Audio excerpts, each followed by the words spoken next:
हनुमान का विशाल रूप। वानर श्रेष्ठ हनुमान के मुख से यह अद्भुत वचन सुनकर सीता जी ने विस्मय पूर्वक कहा, वानर युगपति हनुमान, तुम्हारा शरीर तो छोटा है, तुम इतनी दूरी वाले मार्ग पर मुझे कैसे ले जा सकोगे?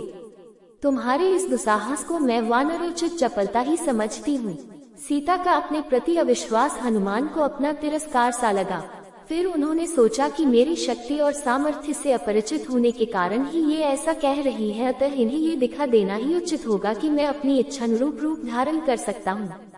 ऐसा सोचकर वे बुद्धिमान कपिवर उस वृक्ष से नीचे कूद पड़े और सीता जी को विश्वास दिलाने के लिए बढ़ने लगे। क्षण मात्र में उनका शरीर मेरु पर्वत के समान ऊंचा हो गया। वे प्रज्वलित अग्नि के समान तेजस्वी प्रतीत होने लगे।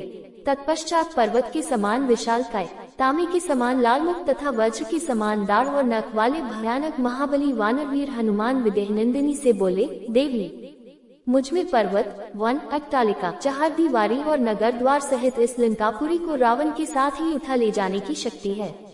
अतः हे विदेहनंदिनी, आपकी आशंका व्यर्थ है। देवी, आप मेरे साथ चलकर लक्ष्मण सहित श्री रघुनाथ जी का शोक दूर कीजिए। हनुमान के आश्चर्यजनक रूप को विस्मय से देखती हुई सीता जी बोली, हे पवनसुत, तुम्हारी शक्ति और सामर्थ्य में अब मुझे किसी प्रकार की शंका नहीं रही है। तुम्हारी गति वायु के समान और तेज अग्नि के समान है, किंतु मैं तुम्हारे प्रस्ताव को स्वीकार करने में असमर्थ हूँ। मैं अपनी इच्छा से अपने पति के अतिरिक्त किसी अन्य पुरुष के शरीर का स्पर्श नहीं कर सकती। मेरे जीवन में मेरे शरीर का स्पर्श केवल एक परपुरुष ने किया है और वह दुष्ट रावण है, जिसने मेरा हरण करते समय मुझे बलात् अपनी गोद में उठा लिया था। उसकी वेदना से मेरा शरीर आज तक जल रहा है। इसका प्रायश्चित तभी होगा जब राघव उस दुष्ट का वध करेंगे। इसी में मेरा प्रतिशोध और उनकी प्रतिष्ठा है। जानकी के मुख से ऐसे युक्ति युक्त वचन सुनकर हनुमान का हृदय गदगद हो गया। वे प्रसन्न होकर बोले, हे देवी, महान सती साध्वियों को शोभा देने वाले ऐसे शब्द आप जैसी परम पतिव्रता विदुषी ही कह सकती हैं। आपकी दशा का वर्णन मैं श्री रामचंद्र जी से विस्तार पूर्वक करूंगा और उन्हें शीघ्र ही लंकापुरी पर आक्रमण करने के लिए प्रेरित करूंगा।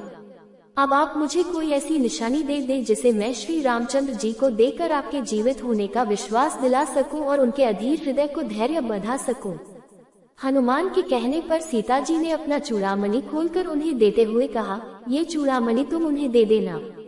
इसे देखते ही उन्हें मेरे साथ साथ मेरी माताजी और अयोध्यापति महाराज दशरथ का भी स्मरण हो आएगा। वे इसे भली भांति पहचानते हैं।